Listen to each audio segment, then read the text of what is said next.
Olá você, como vai? Tudo bem?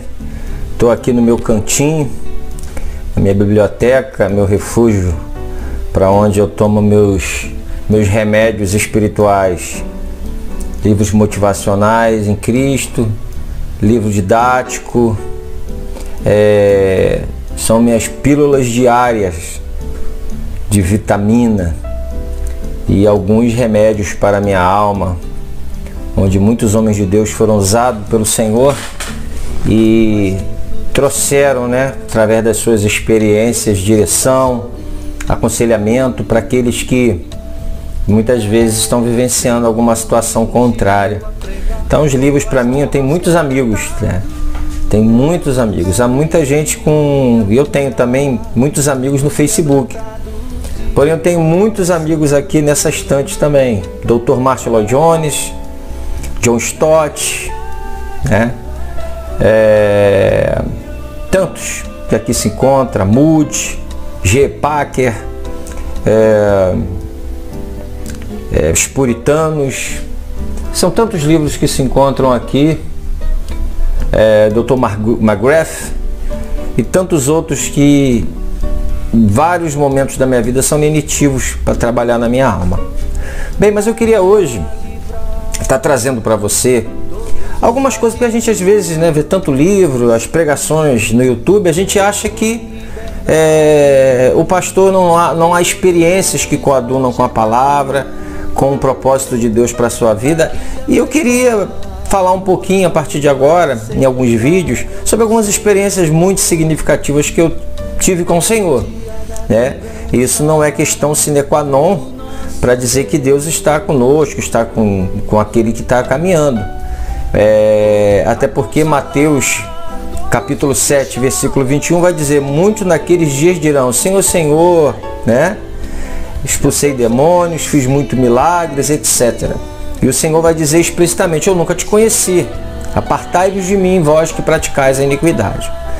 Então, isso não convalida nada, mas é a minha experiência com Deus, a nossa experiência com o Senhor. Deus é um Deus que trata com cada um segundo os seus propósitos. Então, gostaria de contar a partir de hoje um pouquinho sobre alguma das ações, alguns propósitos que o Senhor realizou em nossa vida, propósitos dele. Bem, em primeiro lugar, queria dizer que eu morava em Copacabana, na rua Miguel Lemos, e lá eu fui chamado pelo Senhor num dos cultos da Igreja Plena, que era uma igreja filiada à Igreja Presbiteriana da Barra. Na época a gente fala da Barra, hoje ela está no Itanhangá, a Igreja Presbiteriana, já há algum tempo. E aí eu tive o chamado do Senhor numa pregação do pastor Antônio Carlos Costa, e ali ele fundou um seminário chamado Escola de Pastores, de Teologia Reformada, e me permitiu, sim, fazer o seminário, eu e alguns irmãos da Igreja Plena de Copacabana. E então nós partimos para lá.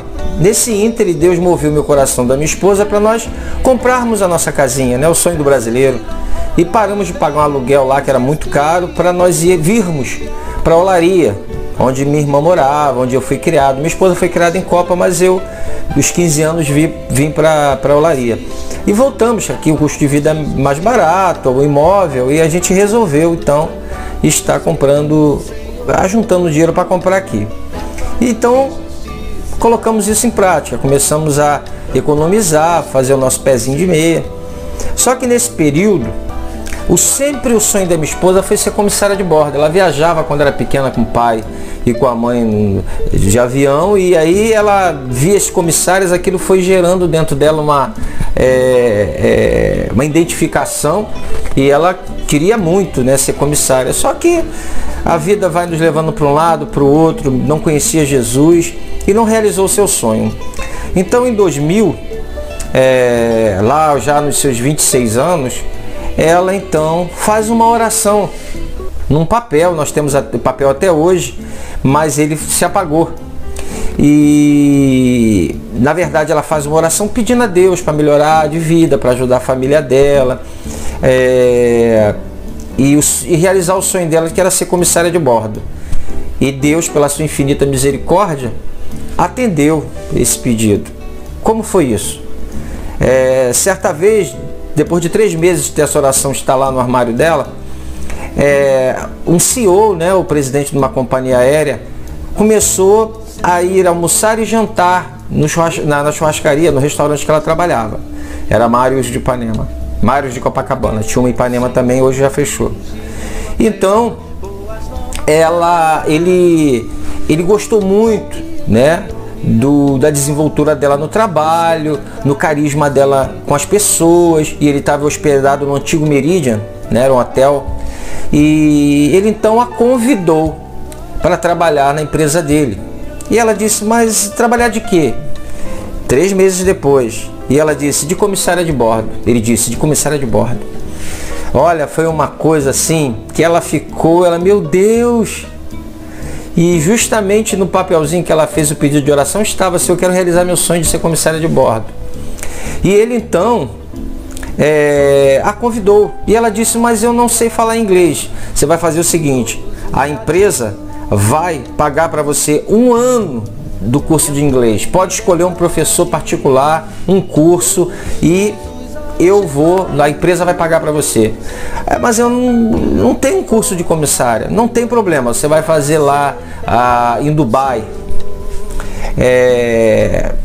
Aí ela falou, tudo bem. E eu sou casada. Então tá, leva o seu marido, sua filha. Então Deus foi assim abrindo de maneira tremenda as portas para o sonho dela se realizar. Só que, como todo sonho, todo objetivo, a gente conta do início e resultado final, mas há um processo. Isso demorou, foi 1 ano de curso, perdeu o contato, mesmo pagando, a empresa pagando o curso dela, e foi ligações vindas e retornadas e nada. E guardamos até que ela então foi para o país ao qual ela ia ser comissária. Esse país era o Catar, né? E hoje muito conhecido, mas em 2001 quase ninguém conhecia. E ela ficou lá, fez o curso de comissária, trabalhou um pouco no check-in do aeroporto para ganhar mais a fluência de inglês, porque o inglês que ela fez aqui, na prática, é totalmente diferente de quando você chega no local onde a língua nativa é o inglês. Você precisa da fluência, você precisa de uma série de coisas. Então ela fica mais um tempinho no check-in para pegar essa fluência, né, atendendo os clientes, os passageiros. Bem, nesse ínterim, ela começou a se reunir numa casa de cristãos brasileiros que estavam sempre se reunindo semanalmente. E ela então perguntaram a ela qual era o estado dela aqui no Brasil. Ela disse o Rio de Janeiro. Perguntaram o que o marido dela fazia. Ela disse, meu marido é pastor. E eles começaram então a se quebrantar, a chorar, a glorificar Deus, porque havia estado ali um evangelista 1 ano antes ou 2, dizendo que Deus estaria enviando um pastor brasileiro para cuidar deles lá. Então foi uma coisa maravilhosa. Nós então fomos para lá, eu e minha filha. Nada disso teve isenção de muita luta, tá? Muita luta. Chegamos lá, muitos problemas, muita luta, mas a promessa do Senhor com ela se realizou, abrangendo também a obra dele, né? Fiquei lá um tempo e ao retornar, nós retornamos com um casal. Na verdade eram 2 casais. Um casal ficou na nossa igreja efetivamente e o outro dava suporte financeiro de vez em quando para a nossa igreja. E esse casal que ficou, que foi o mais robusto, nos ajudou então a implantar o trabalho, saindo de uma área onde nós havíamos começado uma reunião. Nós reunimos só em família, começamos uma reunião ali sozinho.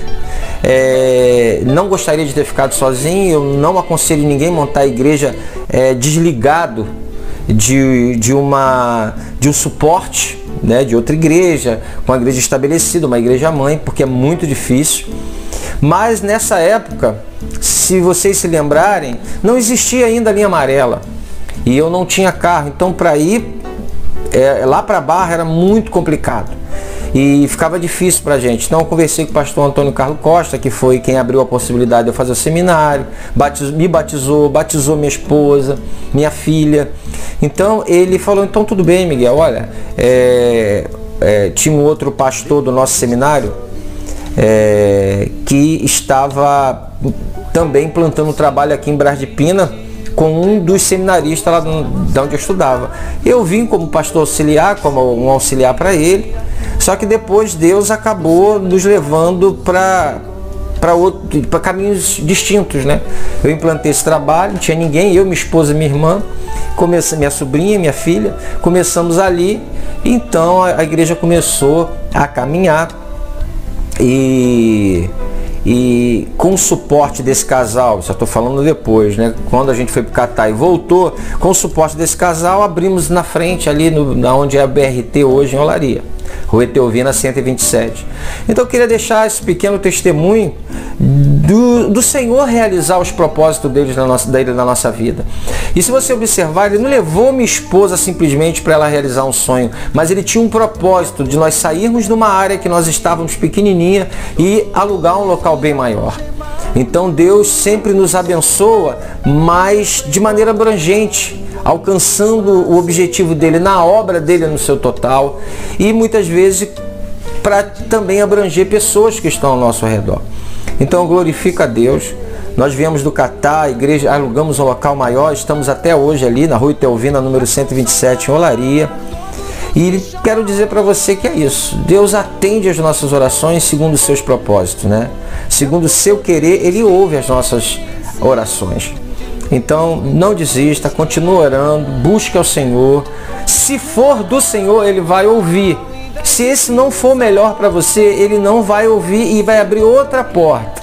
Porque o que tem que prevalecer é a vontade dEle.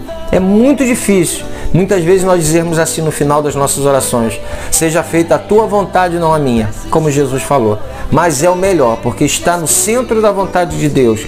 É insubstituível. Não há nada lucrativo que possa substituir você estar no centro da vontade do Senhor. Tá bom? Então deixa seu like aí, dá o joinha, compartilha esse vídeo, porque o nosso Deus é fiel. Não estou dizendo que Ele vai fazer isso com todo mundo. Deus tem um plano para cada um, um propósito para cada um. Esse foi o meu, então resolvi contar para vocês, para mostrar a fidelidade do Senhor. Que Deus abençoe a todos. Tchau, tchau. Fiquem na graça e na paz do Senhor Jesus. E a pôr sobre os que